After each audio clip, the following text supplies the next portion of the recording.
प्यारे बच्चों नमस्कार। स्वागत है आप सभी का आपके अपने YouTube चैनल कलावती एजुकेशन में। आज हम लोग कक्षा 9वीं एनसीईआरटी गणित 1.3 का प्रश्न क्रमांक 6 को हल करेंगे।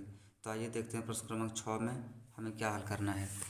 देखिए 6 नंबर जो प्रश्न हमारे पास वो है P/Q Q बराबर नहीं 0 के रूप की परिमेय संख्याओं के अनेक उदाहरण लीजिए जहाँ P और Q पूर्णांक है जिनका एक के अतिरिक्त अन्य कोई उभयनिष्ठ गुणनखंड नहीं है और जिसका स्थान दशमलव निरूपण प्रसार है।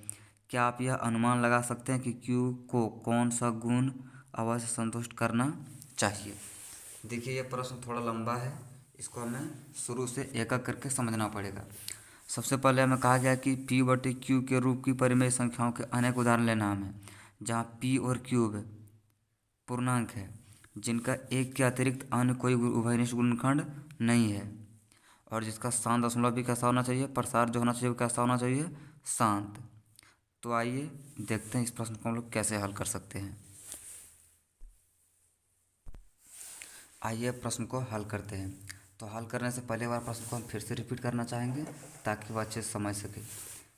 इसमें कहा गया कि P/Q के रूप की परिमेय संख्याओं के अनेक उदाहरण लीजिए जहाँ P और Q पूर्णांक है जिनका एक के अतिरिक्त कोई अन्य उभयनिष्ठ गुणनखंड नहीं है।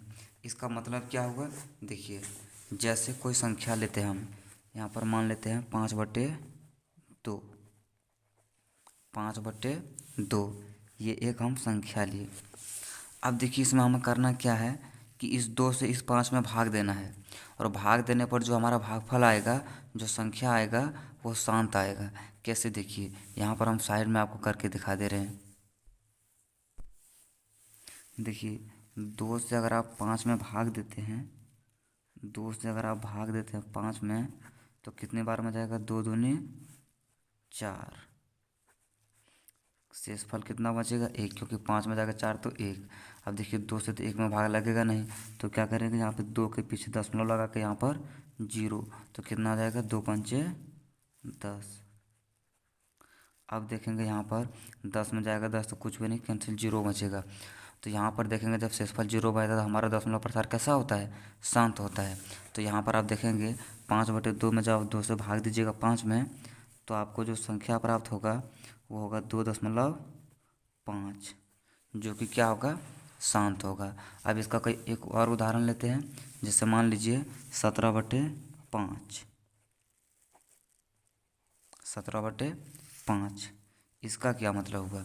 देखिए इसका भी सेम प्रोसेस करना है, जैसे 2 से भाग दिए 5 में, उसी तरह से आपको क्या करना है, 5 से भागा देना है 17 में। और हमें देखना ये है कि इसका दशमलव प्रसार जो होता है वो शांत है या नहीं है। तो यहाँ पर देखिए 5 से क्या करना है, हमें 17 में भाग देना है। तो 5 से भाग दीजिएगा 17 में तो 5 दिया 15। अब देखिए शेषफल जो बचेगा वो क्या बचेगा, 2 बचेगा। तो 5 से भाग 2 में लगेगा नहीं, तब क्या करेंगे, दशमलव देके 0, 5 चौका 20। देखिए शेषफल 0 आ गया, यानी कि 3.4 बार में पूरा पूरी कट जा रहा है और हमारा जो प्रसार आ रहा है वो कैसा आ रहा है, शांत। एक और उदाहरण लेते हैं फिर समझते हैं। जैसे मान लीजिए यहाँ पर हम ले रहे हैं जैसे 11/5, 11/5। अब ये हमें देखना है कि ये दशमलव प्रसार जो है हमारा शांत है या नहीं है। तो देखिए इसको कैसे करेंगे, करना क्या, सेम इसी तरह से जैसे यहाँ पर किए वैसे ही करना है। 5 से आपको भाग देना है 11 में, तो 5 दूनी 10, शेषफल कितना मिलेगा 1। 5 से तो 1 में भाग लगेगा नहीं, तो क्या करेंगे, दशमलव देके 0, कितना आ जाएगा, 5 दूनी 10। अब देखेंगे 10 में जाएगा 10 तो यहाँ भी शेषफल आपको क्या मिलेगा, 0 मिलेगा। तो देखिए यहाँ पर जो हमारा शेषफल आया वो क्या आया, 2.2। लेकिन यहाँ पे गौर करने वाली एक बात ये है कि प्रश्न में हमें कहा गया था, प्रश्न में कहा गया था कि जहाँ P और Q पूर्णांक है जिनका एक के अतिरिक्त अन्य कोई उभयनिष्ठ गुणनखंड नहीं है। तो आपको ध्यान देना है यहाँ पर, जैसे 5/2 है, क्या है 5/2, तो 5 और 2 का केवल और केवल उभयनिष्ठ गुणनखंड एक ही होगा। इसका मतलब क्या हुआ, जैसे 1 का पहाड़ा में 5 आएगा और 1 के पहाड़ा में 2 आएगा, बाकी का किसी भी संख्या में 5 और 2 नहीं आएगा। अगर आप 5 का पहाड़ा पढ़ेंगे तो केवल 5 आएगा, 2 नहीं। अगर 2 का पहाड़ा पढ़ते हैं तो केवल 2 आएगा, 5 नहीं। तो एक चीज़ आपको यहाँ पे गौर करने से समझ में आ रहा होगा कि ये जो संख्या है इन दोनों में जो उभयनिष्ठ गुणनखंड है वो क्या है, एक है। 17 और 5 ये केवल और केवल सिंपली एक संख्या से भाग लगेगा, 1 से 17 भी कटेगा और 5 भी। सेम उसी तरह से यहाँ पर भी किए हैं। 5 से देखिए ना तो 11 कटेगा ना 11 से 5, लेकिन 1 से 11 भी कटेगा और 5 भी।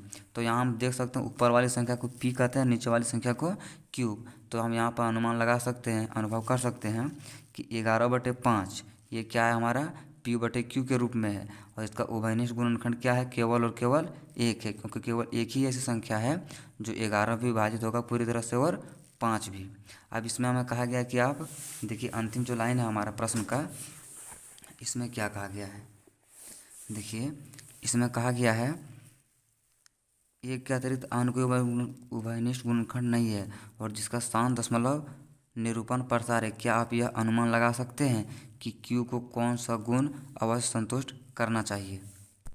तो यहाँ पर क्यूब के बारे में पूछा गया है। तो क्यूब के बारे में हम लोग एक चीज़ बता सकते हैं कि जो क्यूब हमारी संख्या होगा वो क्या होगा, केवल और केवल 2 और 5 होगा। जो हमारा क्यूब का मान होगा, जो क्यूब हमारा संख्या होगा वो क्या होगा, 2 और 5, क्योंकि ऊपर वाली संख्या को हम लोग लिखते हैं P और नीचे वाली संख्या को जो बटे में होता है उसे क्यूब। तो यहाँ पर आप देखेंगे, यहाँ पर देखिए 2 था तो दशमलव प्रसार शांत आया। अगर यहाँ पर हम 5 लिए तो भी क्या आया, दशमलव प्रसार शांत आया। अगर इसके अतिरिक्त अलग अगर आप कोई संख्या लीजिएगा तो उसमें क्या होगा, दशमलव प्रसार शांत नहीं होगा। तो हम लोग ये चीज़ कह सकते हैं कि जो हमारा क्यूब का मान होगा वो क्या होगा, 2.5। आप इसे अच्छे से इस प्रकार लिख सकते हैं कि किसी परिमेय संख्या का दशमलव प्रसार शांत होगा जब हर में जो हर का जो मान होगा वो केवल क्या होगा, 2 और 5 होगा। आइए इसको हम लिख देते हैं ताकि आप अच्छे से चीज़ों को समझ सकें।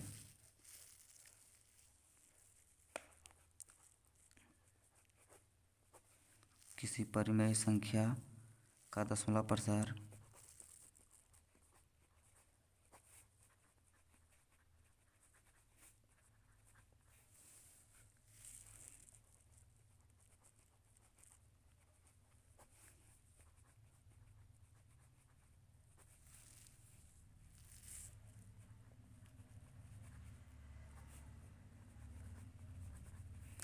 शांत होगा जब हर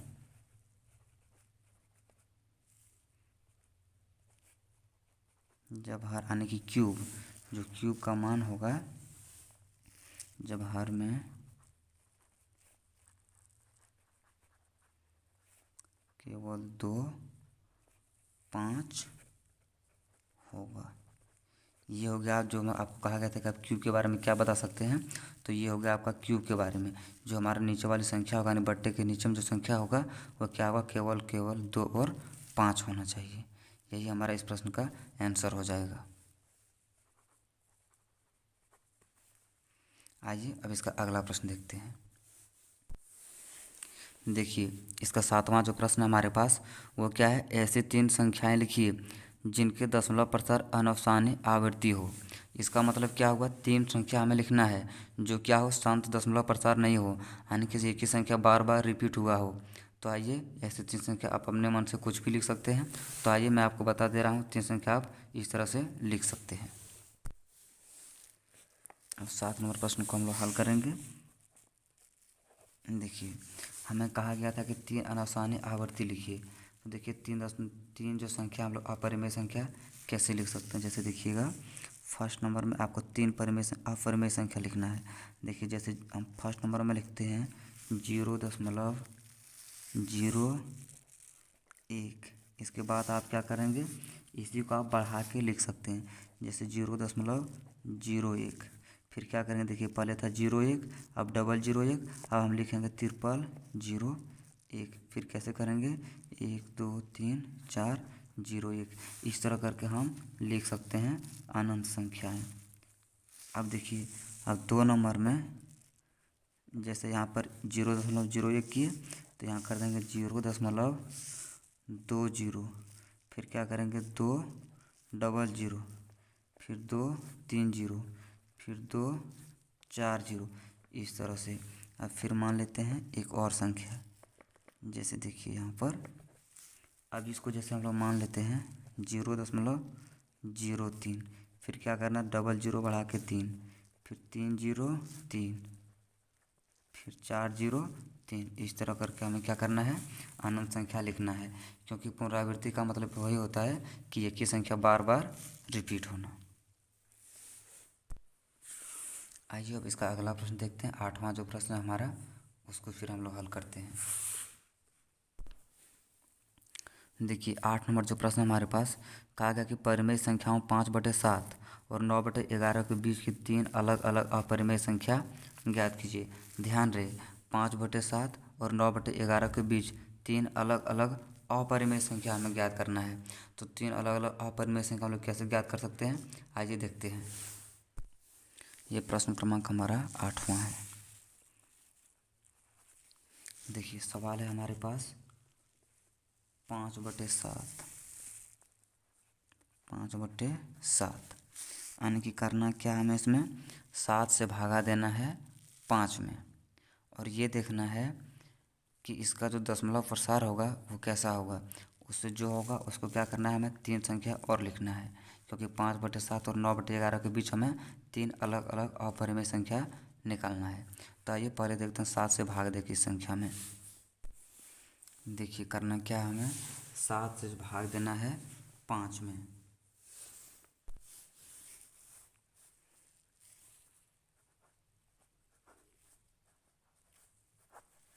तो यहाँ पर आप गौर करेंगे कि 7 से तो 5 में पूरी तरह से भाग जाएगा नहीं, तो क्या करना पड़ेगा, एक जीरो दे के हम दशमलव देंगे और यहाँ पे लगा देंगे जीरो। तो क्या आ जाएगा, 7×7 = 49, और जब 50 में जाएगा 49 तो कितना मिलेगा आपको, शेषफल 1। अब यहाँ पे देखेंगे 7 से तो 1 में भाग जाएगा नहीं, तो क्या होगा, दशमलव के बदले 1 जीरो, तो 7×1 = 7।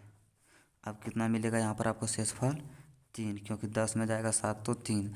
अब दशमलव के बदले 1 जीरो, हो जाएगा 7×4 = 28। फिर आपको यहाँ कितना बचेगा, शेषफल 2। फिर क्या करेंगे, दशमलव के बदले 1 जीरो, तो हो जाएगा 20। 7×2 = 2। अब जो शेषफल मिलेगा आपको 6 मिलेगा। फिर देखिए 7 से तो 6 में भाग लगेगा नहीं, तब क्या करेंगे, दशमलव के बदले जीरो, फिर हो जाएगा 7×8 = 56, बच जाएगा। देखिए 60 में जाएगा 56 तो 4। अब देखिए फिर 7 से 4 में भाग लगेगा नहीं, तो क्या होगा, दशमलव के बदले फिर जीरो। अब देखिए 7×5 = 35। अब देखिए 40 में जाएगा 35 तो कितना मिलेगा, 5। अब आपको थोड़ा सा गौर करना है। देखिए यहाँ भी था 5, 7 से भागा देना था 5 में, और यहाँ पर भी फिर क्या आ गया, शेषफल 5, यानी कि क्या करना है आपको, 7 से फिर भाग देना है 5 में। तो जितनी संख्या यहाँ पर आया उतनी ही संख्या फिर से यहाँ स्टार्ट हो जाएगा। तो देखिए अब क्या करेंगे हम लोग, इस संख्या पर हम पुनरावृत्ति लगा सकते हैं। इस संख्या पर क्या करेंगे, पुनरावृत्ति लगा देंगे। अब आइए देखते हैं इसको। जब हमने 7 से भाग दिया 5 में, तो हमारा जो भागफल आया, जो संख्या हमें प्राप्त हुआ, वो क्या प्राप्त हुआ, 0.714285। और यहाँ पर हम पुनरावृत्ति लगा देंगे, क्योंकि यही संख्या फिर से रिपीट होना है। अब फिर देखिए दूसरी जो संख्या हमारे पास वो क्या है, 9/11 है। क्या है, 9/11। अब देखिए करना क्या है, सेम प्रोसेस करना है।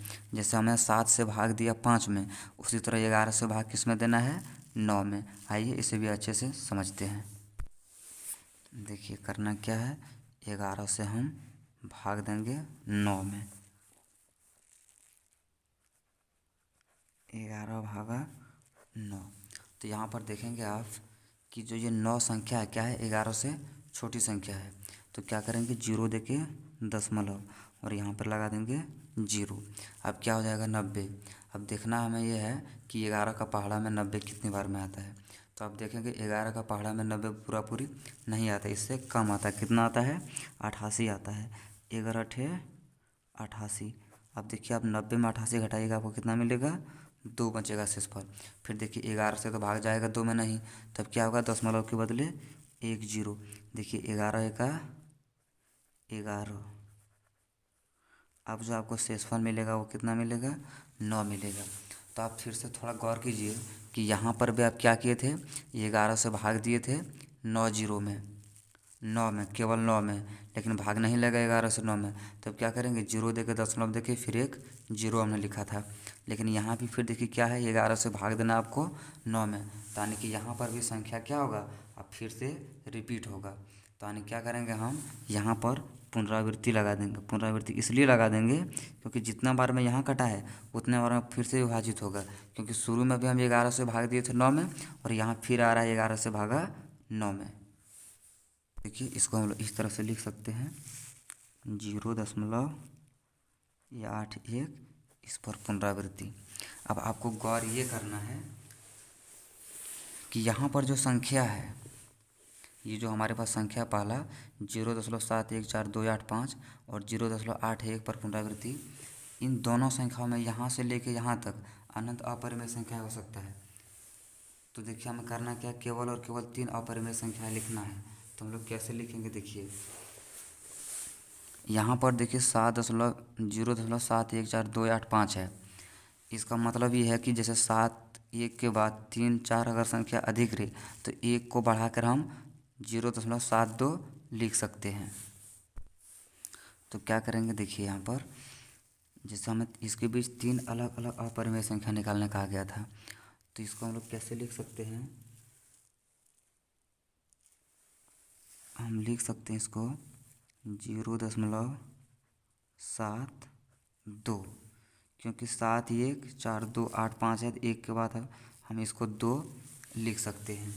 तो इसको क्या करना है, इसके बीच हमें अलग अलग अपरिमेय संख्या निकालना है। तो हम लिख देंगे यहाँ 0.72, फिर 0072, फिर 3 को शून्य देना है 72, इस तरह हमें लिखना है। अब यहाँ से लेके देखिए 72 से लेके 81 के बीच में हमें कितना संख्या मिल जाएगा, 8 संख्या अपरिमेय संख्या, लेकिन हमें केवल 3 ही निकालना है। तो इसको हम आसानी से निकाल सकते हैं। देखिए अब करना क्या है, हमें इसके बाद जो संख्या लेंगे हम वो क्या लेंगे, देखिए 0.73, फिर 73, फिर 0073, यहाँ पर 3 बार 0 लेंगे 73, इस तरह से। फिर क्या करना है आपको, 0.74 074, फिर 0074, फिर 3 बार 074। तो यहाँ पर आप देखेंगे कि 5/7 और 9/11 के बीच जो 3 अपरिमेय संख्या है वो कुछ इस प्रकार से है। उम्मीद है आपको चीज़ें अच्छी तरह से समझ में आया होगा। अगर समझ में आया हो तो चैनल को ज़रूर सब्सक्राइब कीजिएगा। इससे क्या होगा कि इस पर आने वाला हर नोटिफिकेशन सबसे पहले आप तक जाएगा और आप चीज़ों को अच्छी तरह से समझ सकेंगे। धन्यवाद।